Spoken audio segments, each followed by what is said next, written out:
All right, so here we're going to do a bicep exercise. They're called 21's. It's 21 total reps.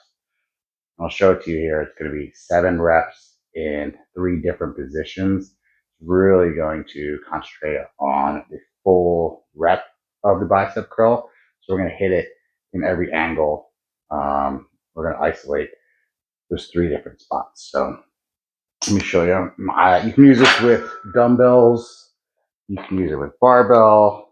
So we're gonna do 7 reps in the bottom position.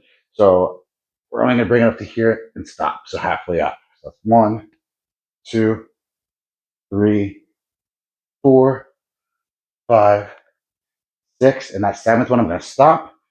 And now we're gonna finish. 1, come back down halfway.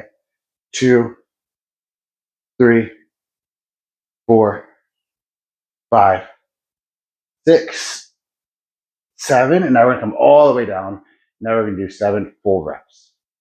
So 1, 2, 3, 4, 5, 6, and 7.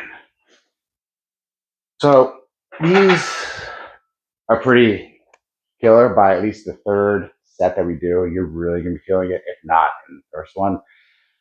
It puts a lot on your triceps. Normally, I don't put this in like a actual arm workout. I might throw this on at the end of a workout. Like I just did a killer leg day. So I'm just gonna throw in this for some accessory work. But it's a great exercise. Did my programming a lot. So if you were wondering, that's how you do 21's.